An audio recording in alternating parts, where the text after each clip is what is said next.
nothing that beats growing your own peppers and using them in your recipes, and pepper growing has become really popular over recent years.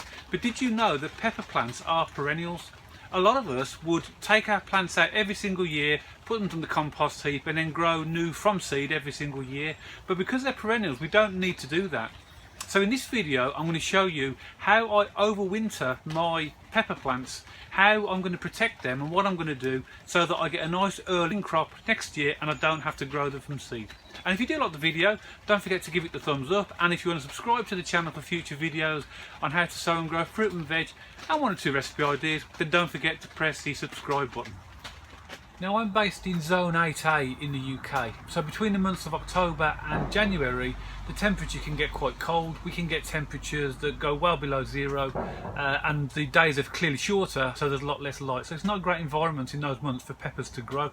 So in order to protect them we need to put them in an environment where they can effectively hibernate over the winter period, and then once the temperature starts to increase and the amount of light starts to increase, we can put them back outside again, and then we can get a nice early abundant harvest. And often the second harvest is often bigger and better than the first, so it's well worth doing. Now a lot of people grow their peppers in pots and that's fine, but what I did, I put my peppers in the corner of my polyhouse. You can see them growing here, and even at this time of year now, which is nearly the beginning of November, there's still lots of good healthy leaf growth on them and they're still producing peppers, as we'll see in a minute. Now that's a polyhouse or a polytunnel or a greenhouse is a really good environment for peppers because clearly it provides a better, warmer and safer environment. But in an unheated polyhouse like this, the temperature will start to drop quite quickly as the temperature outside also reduces.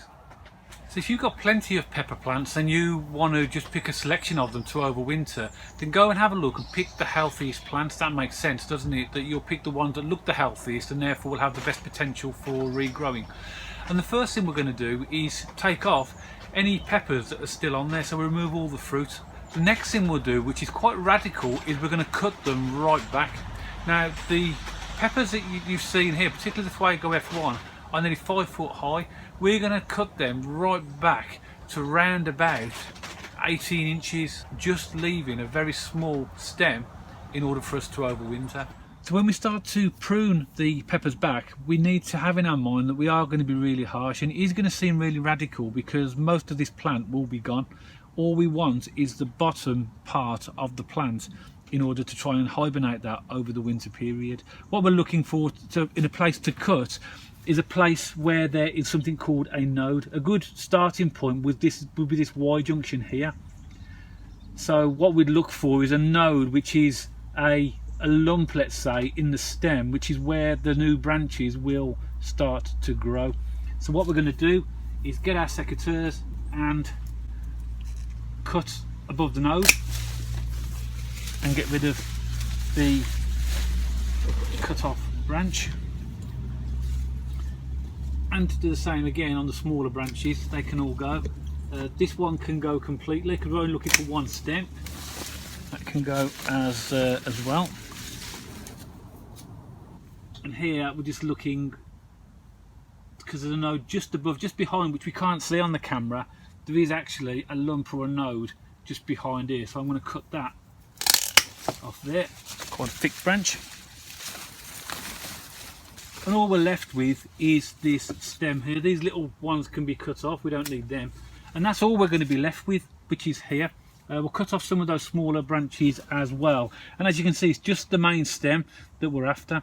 Once we've tidied that up, I'll dig it up and then we'll put it in a pot. If you are going to overwinter your peppers, then just be prepared to be harsh. So now if we look at what's left with this stem, even though it appears that we've been harsh, the stem is really healthy. And you see the bumps here? Those are the nodes. So when the plant does start to get warmer and more light in the spring, that is where the new shoots will come from. So the next thing we have to do is dig this up and pot it. Now I've grown my peppers in a polyhouse, but this would equally apply if you planted them outside in exactly the same process, pruning back and digging them up. Now digging them up, what we want to try and do is dig them up so we maintain as much of the original soil around the pepper as we possibly can. So we're going quite wide in digging it up and just trying to get the largest root ball of the stem we can. So therefore there's a good set of roots on that. You can see that on the camera. A really good set of roots. And I'm going to put it in a fairly decent size pot, this size pot here, because obviously I'm going to put some multi-purpose compost in there and repot this to give it a nice warm environment. So let's do that next. We've got the root ball intact, all ready to go in. Nice healthy stem, plenty of nodes that tells us that when the plant's ready to start growing. There's plenty of shoots that will come off that. So I've half filled a pot with multi-purpose compost. I'm just going to put the pepper in there, and then I'm just going to put some more multi-purpose compost around, just gently compacting as I go along. We want this to be nice and cozy and comfortable over the winter period, so multi-purpose compost will provide a nice nutritious environment for it. So now that the pepper is in the pot, a nice amount of multi-purpose compost around it, I'm just going to give it a small handful of fish blood and bone, which is a general fertiliser which contains nitrogen, phosphorus and potassium in balanced amounts. I'm more concerned really about the phosphorus, which is needed for healthy root and shoot growth, which will help during the winter period. So I'll give that a water, and then we'll do the rest of the peppers and talk about what we're going to do with them over the winter. Now all the peppers have been potted up, just about to water these. So I've got 3 there. The 2 behind are the Fuego F1, and the one at the front is the Butt Jolokia in their pots. And what I've done is, by way of an experiment as well, I've cut one back but left it in the ground. I'm going to try that, leaving it over winter in the polyhouse. I will need to protect that, so it's likely that I'm going to have to put some fleece around it and keep an eye on it, and I'll mulch around it with leaves as well, just to try and keep the soil temperature as high as possible. But I'm just going to give it a go as an experiment to see what happens. But that's had multi-purpose compost put around it and some fish blood and bone before I'm about to water them. For the 3 in the pots, I now have the ability to move them indoors. I'm going to leave them in the polyhouse for the next few weeks because the temperature is not predicted to be drop below freezing. But what I will do, when I see that there's the first signs of frost, I'll take them and put them in my potting shed. Watering over the winter is going to be just as I see. They won't need as much water. In fact, they'll need far less water than you would normally do. So you don't want to overwater them. So just keep an eye on them and just make sure that they continue to be watered where needed. In terms of temperature, ideally we want to keep them at temperatures between 5 and 10 degrees centigrade, because we want to make them avoid the frost, but we don't want them to have temperatures higher than 10 degrees because they will have a tendency to then start growing up too early, so you don't really want to do that.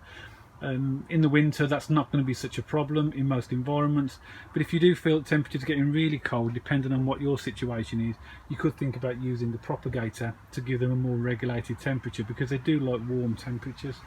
And just keep plenty of air around them. They like good ventilation, and that will avoid things like bacterial and viral diseases.